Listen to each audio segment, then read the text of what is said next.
People around Redfern were having problems with their landlords and real estate agents, being ripped off for their bond money, massive racial discrimination against Aboriginal people who were trying to find accommodation, almost impossible to get repairs done. Lockouts were quite legal. We were still operating on tenancy legislation that was about 100 years old at that stage. It wasn't that unusual to find a house that just had one water tap to the property and that covered bathroom, kitchen, everything. In those days, if you complained too loud and it was too bad, you'd get a closing order on it, and if you stayed there once the closing order was on, then you'd be punished as the tenant for staying there.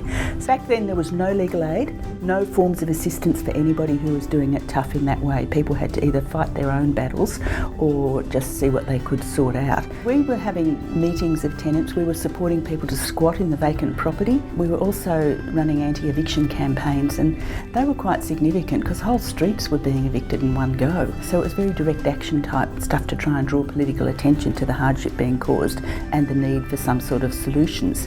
And out of that grew the Tenants' Rights Project, and eventually, together with other activists around Sydney, we formed the Tenants' Union of New South Wales.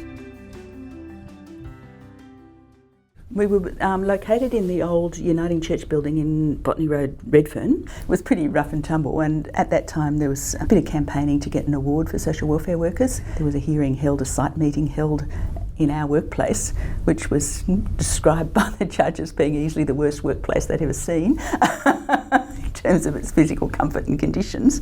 And after that we moved to a squat in the old Rachel Forster Hospital, and the management there turned a blind eye to us squatting in the corner. And then we got a bit cheeky by half and started to set up tenants' advice services across the state. They were totally volunteers, there was no money for anything. So they were a bit hit and miss, I have to say. But in those days, the only assistance tenants was going to get is what we could give them. So we came from a broad range of backgrounds, but with a strong commitment to housing justice. There was a woman from the Country Women's Association in Woodburn who rang us and said, I'm sick of working in my neighbourhood centre and having this amount of tenancy problems come through, can you people help me? And so we brought her down to Sydney and gave her our 2-day training course on how to be a tenants advice service, and she took it away from there. I can remember at one point negotiating with a particular minister who was shocked to find out that most of the work done was by volunteers with very little in the way of other sorts of resources coming through.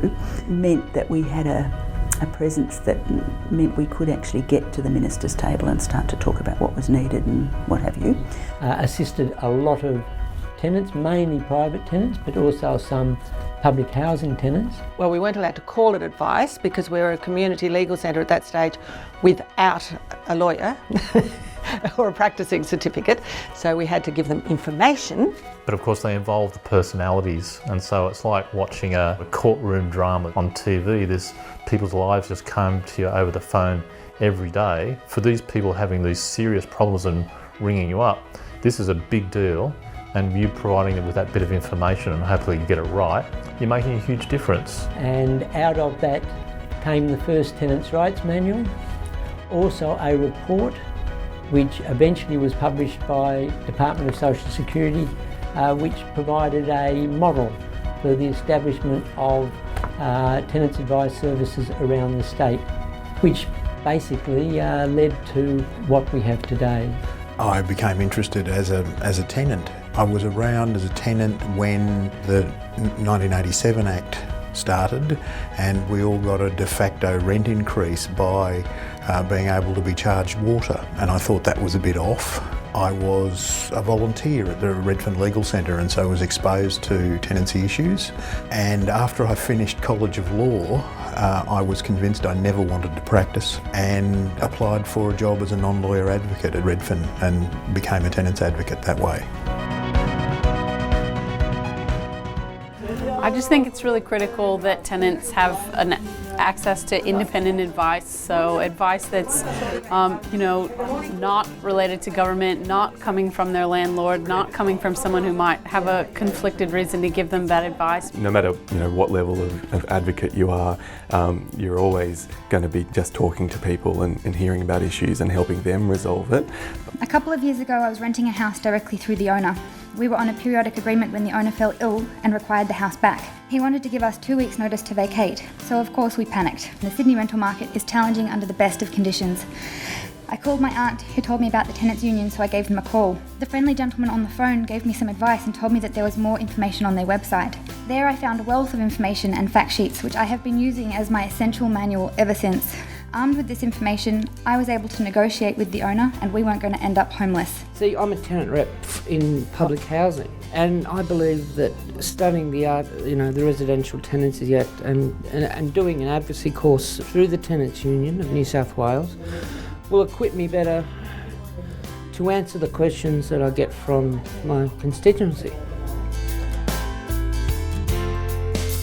We often play really long games. We've got things on our agenda that we'd like to see change that have been on our agenda since 1976.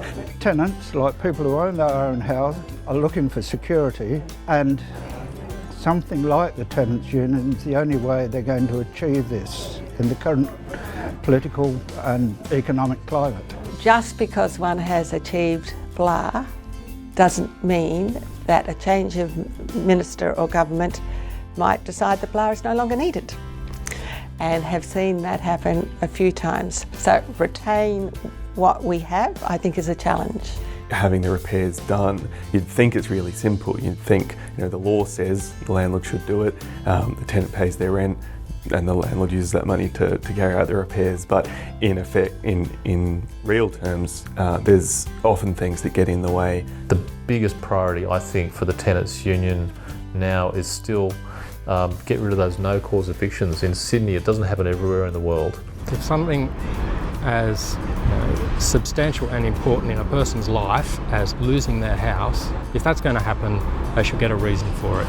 That's a simple proposition. We can see that the laws in Australia are quite different from other places around the world, and it's time we fell into step.